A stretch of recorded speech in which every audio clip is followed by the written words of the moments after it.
bike has come. Yeah. I went through a very dry area.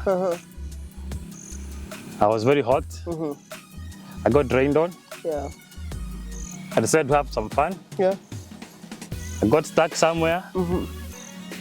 Slept somewhere in the night. The next day had some fun, but here is a bike. Yeah. Before I say anything, you are the one who has to explain how it looks like to you, because I might start going into Technicals. too many technical details, and then whoa. Okay. Basically, you tell me what you thought of it. I love the height. Okay, I tiptoe on this, which is weird. Okay, not really tiptoeing so much, but on that I tiptoe even more. And then I love that it feels like sitting on a cloud. I love that it's like that. Another thing I don't like the color, unfortunately. I feel like it's easily mistaken for the 200 because of the color. And you've already, with the small engagement you've had already, you've seen people are confused whether it's the 250 or the 200. This is, for those ones who might have certain confusion, this is the 250, the Super Adventure 250cc Tekken. Some of the big differences that exist that we have the 19-inch front tire. Yeah. We also have a change in ergonomics, that the seat, the pillion seat and the rider seat are way more comfortable. Yeah. Love that. I didn't get tired. The old Tekken, the seat is very slippery. So if you're pillioning somebody on the old Tekken, it's quite easy for somebody to slip and sit on your bike as a rider. Even when you have luggage. That has been the bane of our existence. Yeah. So even when you have luggage, it slips into your seat when you're riding. When you're doing long trips, that is not comfortable at all. I really love the seat. I quickly realized during the first few weeks of there's our beautiful Tekken, the predecessor, so to speak. Yeah. Hey, that this is not a pillioning bike. No. In the grand scheme of things. Yeah. Unless you completely change the seat. Sort of pillioning bike, it's more for like a single rider with maybe like a tent at the back. However, there's a new one. The pillion seat is really well designed and it's superb for that. I didn't get tired. That says something. You do get tired when you're going to Nairobi. 582 kilometers, and I did not get tired. Wow. There's something else I realized. So in between Mutitwande and Voi, because I came from Nairobi late, I got to Mutitwande at around 6:20, 6:30, and I wasn't sure how the ride from there was going to be all the way to Voi. The headlight is bright. Yeah. The headlight is very bright. Yeah. On dim alone, you could make out like 5-6 meters ahead of you. And when you put on the full light, it scans all the way to the front. Most of the people who bought the older version of the Tekken had to get auxiliary lights. Yeah. So do you think that it is something that someone should add on the new Tekken, or it's something that people can manage without the auxiliary? Bear in mind there are people who have poor eyesight like mine. So will it work without the auxiliary lights comfortably? Kid you not, if you have good eyesight, that's number one. You actually do not need auxiliary lights. Okay. You actually don't need them. Because I would flash even the big trucks and the big buses and they would dim theirs. Oh, which means it's quite bright. It's quite bright. Another thing I love from the new Tekken is the mounts on the crash guard for lights. Remember, we had to buy some, what are they called? These two tumas that we've stuck with, what do they call? First of all, we began using tie-ups. Yeah. I've seen other people have welded. Other people have welded their lights onto the crash bar. I got sick and tired. I bought those metallic ties. Yeah. just And that's screw them what on. is on, and with Yeah, tie wraps. with tie wraps. And yeah, It's a bit of an ugly setup. it is. So it's very I refreshing to love have. it. Yeah, it's refreshing to see that they really thought about that. They're small things, but The really mount nice. is there. All you have to do is just come and just screw in your lights, and that's it. Yeah. You're done. You're Also, the power. Talk about the power. Yo. First of all, for perspective. Yeah. For perspective. Fourth gear gets you to 104 kilometers per hour. Wow. That is gear 4. Yeah. I tried. Whoever is watching at home, I tried keeping the bike at 80. Yeah. It could not stay at 80, strangely enough. I tried. The moment you keep it at 80, you'll stay there. Your wheel will keep you there. Yeah. Then you'll probably look ahead, look left, look right, 96. Why? How? Before long, you're in 100. So it is able to keep a really wonderful, comfortable speed of 100, 110. It maintains there without struggle. You can feel the engine has more. Yeah. How I know it has more is because there was a point I was behind 3 trailers. Yeah. And I shifted down to 4, trying to look for my chance to overtake. And then I didn't change the gears again. I just gave it the beans. And it went. And then I looked halfway. I'm like, oh, I'm on 4. And I was, oh, okay. And it went all the way to 104. I did my overtake, and I looked and I was like, Nice. okay, this is peculiar. So that's good speed. That's really good power, good speed for very many applications. Okay. Yeah. I've ridden the bike around Ukunda, and honestly, it has good power. It has very good power. It's very quick on the throttle, yeah. But not like. And it's not throttle happy, but it's just a smooth bike compared to what this is. That is a very big. It's an amazing upgrade, and it's more comfortable. Way more comfortable. The height is very good for tall people. You're 5'8". Okay, so for me, being 5'8", I tiptoe. I literally tiptoe on the bike. It's very high, but that is nice off-road because I will be able to stand on this bike and not feel like my knees are killing me.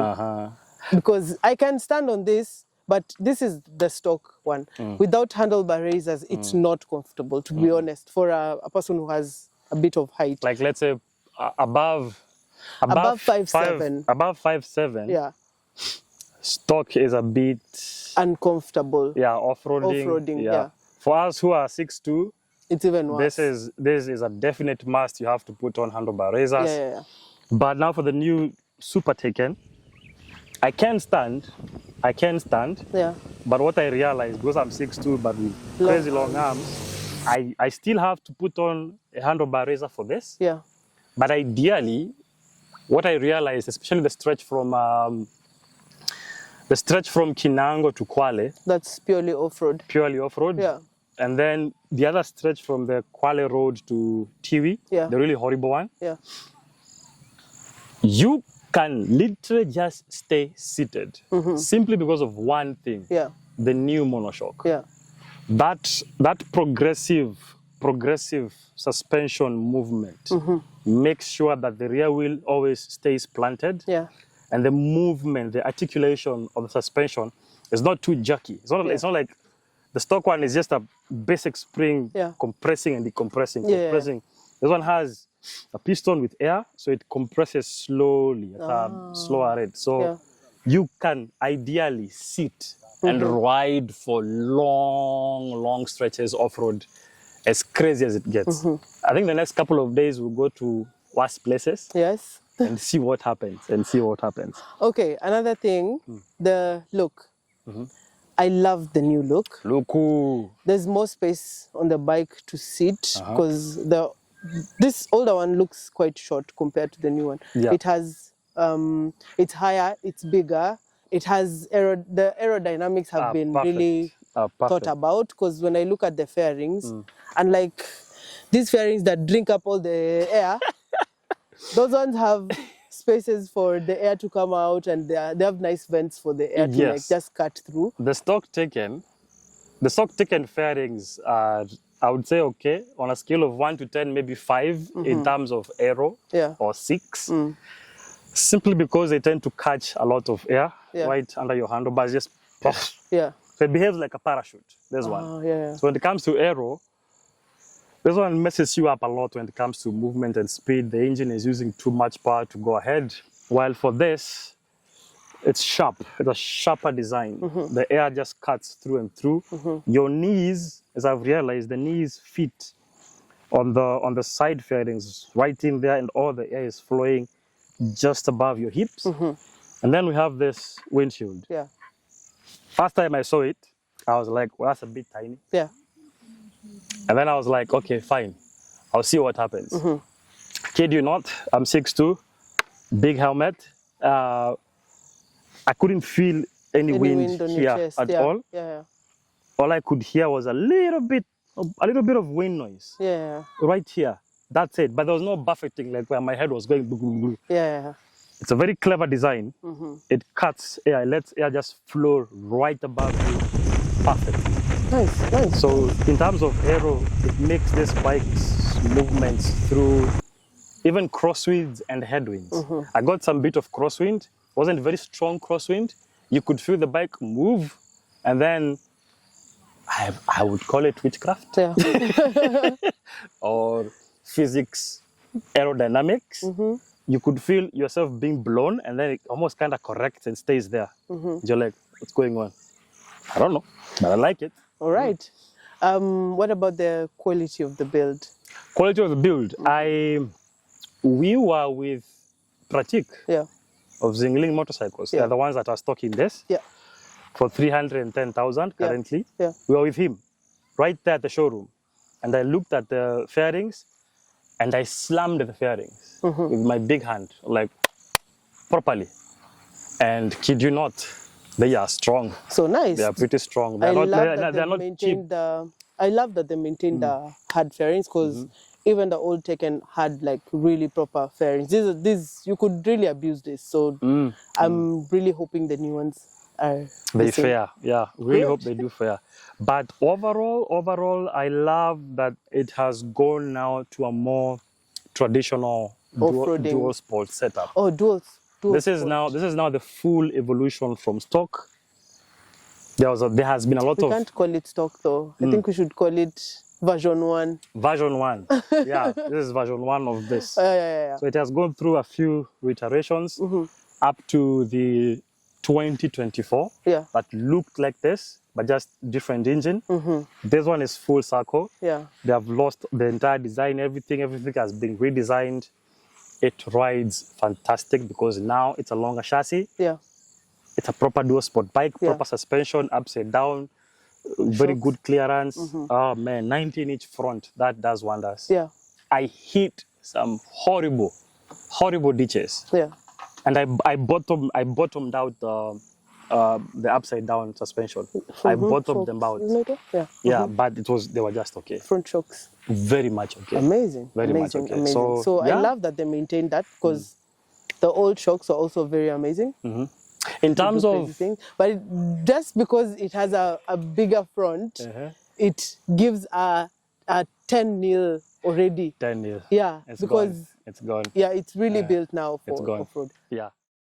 For those ones who are into Transformers, this is more Decepticon styled. I saw the lights. The headlight. I was like, wow, that looks very angry. Very angry, but it's sleek and bright. Yeah, it's sleek and bright. It's sleek and bright, so it's very, very functional. Without you going full, it has a nice design for the simple parking, which is very visible even in bright daylight.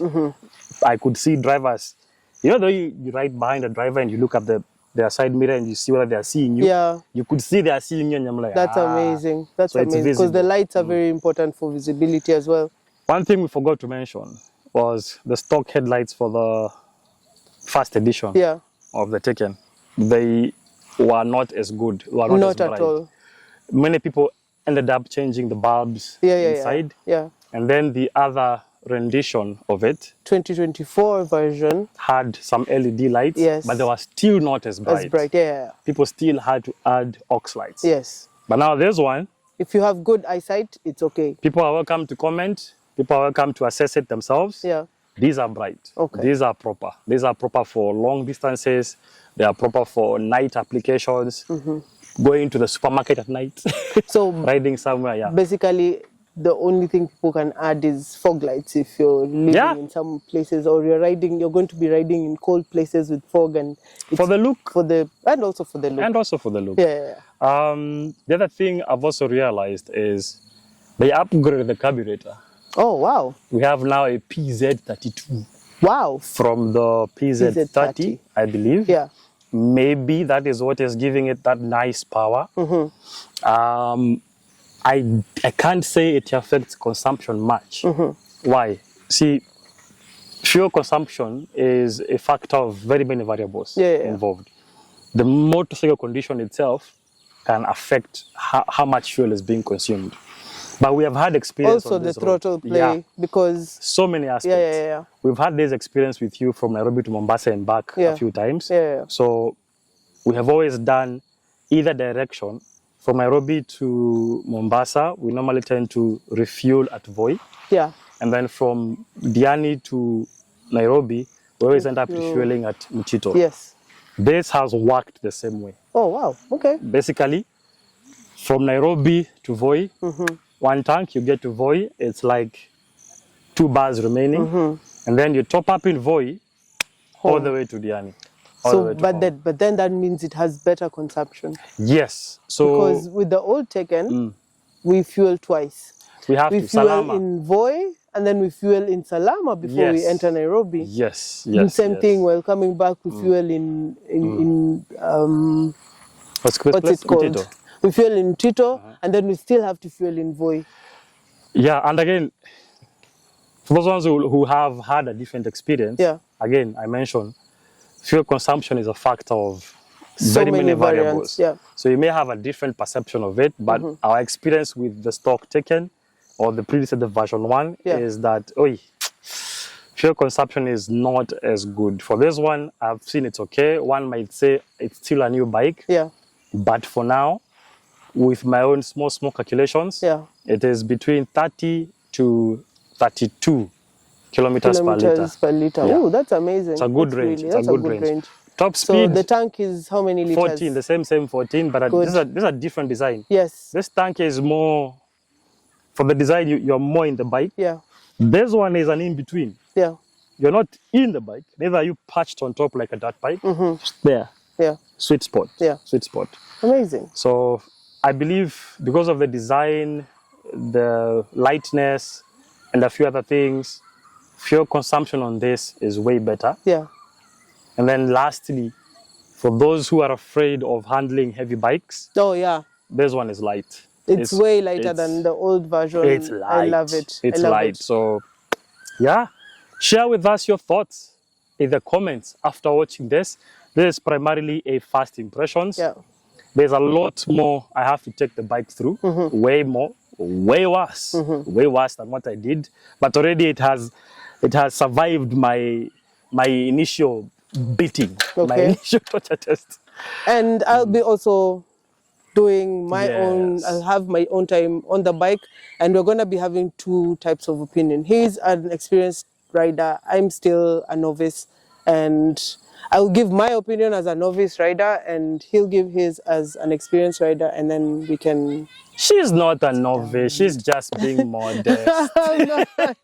You've done this. You've done yes, this. I've done. I have about 70,000 kilometers, or that's it. I don't have more than that. So anyway, if you want to buy it, Xinling motorcycles, 310,000. That's a really good compromise. Very good bargain. If you look at what is the market currently, you know where to go. You know what to buy.